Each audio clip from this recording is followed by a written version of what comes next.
Hello friends, welcome to Dutta kitchen. আমি পারমিতা। আশা করি আপনারা সবাই ভালো আছেন। আজ আপনাদের সাথে আমি পোস্ত ইলিশের রেসিপি শেয়ার করব। গরম গরম ভাতের সাথে এই পোস্ত ইলিশ খেতে কিন্তু দুর্দান্ত লাগে। এই রেসিপিটি দিয়ে আপনারা এক থালা ভাত খেয়ে নিতে পারবেন।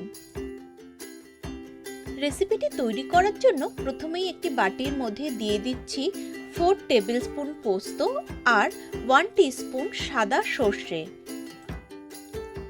এবার আমি জল দিয়ে আধ ঘন্টার জন্য সর্ষে আর পোস্তটাকে ভিজিয়ে রাখবো।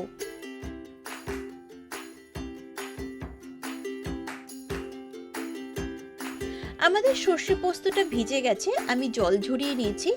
জল ঝরিয়ে রাখা সর্ষে পোস্ত আমি মিক্সার গ্রাইন্ডার জারের মধ্যে দিয়ে দিলাম। দিয়ে দিচ্ছি একটি কাঁচা লঙ্কা, সামান্য একটু নুন, সামান্য একটু হলুদ গুঁড়ো।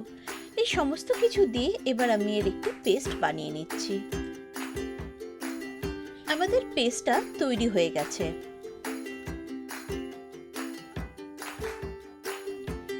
এখানে আমি 5 টুকরো ইলিশ মাছকে খুব ভালো করে পরিষ্কার করে ধুয়ে নিয়েছি।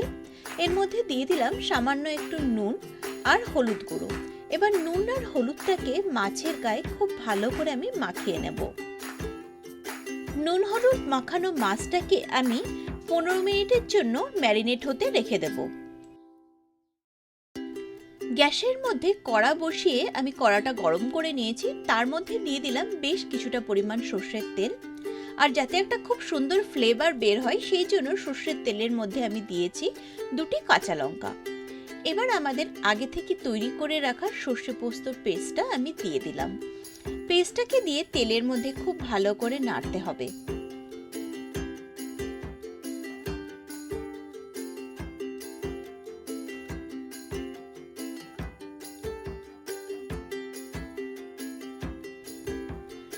মিক্সির বাটি ধোয়া জলটাও আমি এখানে অ্যাড করে দিচ্ছি। আমি প্রায় এখানে 1.5 কাপ পরিমাণ জল অ্যাড করেছি। এবার এর মধ্যে দিয়ে দিচ্ছি 1/4 টিস্পুন হলুদ গুঁড়ো আর স্বাদ অনুযায়ী নুন। আমরা কিন্তু পেস্টটা বানানোর সময় একবার নুন দিয়েছিলাম, কাজেই এই টাইমে আমাদের একটু নুনটা বুঝে দিতে হবে। আমাদের ঝোলটা ফুটে উঠেছে। এই অবস্থায় আমি আমাদের নুন হলুদ মাখিয়ে রাখা মাছের টুকরোগুলিকে এর মধ্যে দিয়ে দিচ্ছি। মাছের টুকরোগুলি দেওয়ার পর আমি কভার করে লো ফ্লেমে 2 মিনিট মতন মাছটাকে তৈরি করে নেব। দেখুন আমাদের 2 থেকে 3 মিনিট প্রায় হয়ে গেছে। এবার মাছের টুকরোগুলিকে আমি এক এক করে একটু উল্টে দেব, যাতে অপোজিট সাইডটাও খুব ভালো করে তৈরি হয়ে যায়।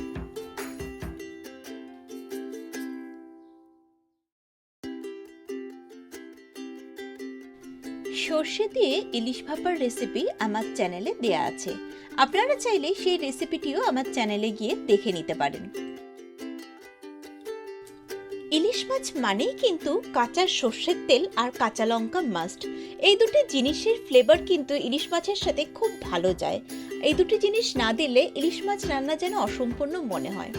সেই জন্য আমি ইলিশ মাছের ওপর থেকে ছড়িয়ে দিচ্ছি বেশ কিছুটা পরিমাণ কাঁচা সর্ষের তেল আর 2টি মাঝখান থেকে চিড়ে রাখা কাঁচা লঙ্কা দিয়ে দিলাম। আবারও আমি মাছটাকে কভার করে প্রায় 2 মিনিট মতন লো ফ্লেমে তৈরি করে নেব। দেখুন আমাদের পোস্ত ইলিশ কিন্তু একদম তৈরি হয়ে গেছে। আর আগের থেকে ঝোলটা অনেকটা কিন্তু কমে গেছে, একটু তেল ভাসতে আরম্ভ করেছে।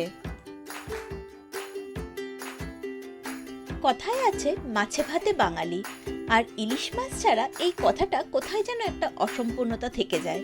আর গরম ভাতের সাথে যদি ইলিশ মাছের এইরকম একটা দুর্দান্ত পদ পাওয়া যায় তাহলে তো আর কথাই নেই। আমার রেসিপিটি আপনাদের কেমন লাগলো? যদি ভালো লেগে থাকে তাহলে অবশ্যই কমেন্ট বক্সে গিয়ে একটি কমেন্ট করে আসবেন। আর আমার ভিডিওটিতে একটি লাইক দিতে ভুলবেন না। আর আমার চ্যানেলটিকে সাবস্ক্রাইব করে পাশে থাকা বেল বাটনটি প্রেস করে দেবেন।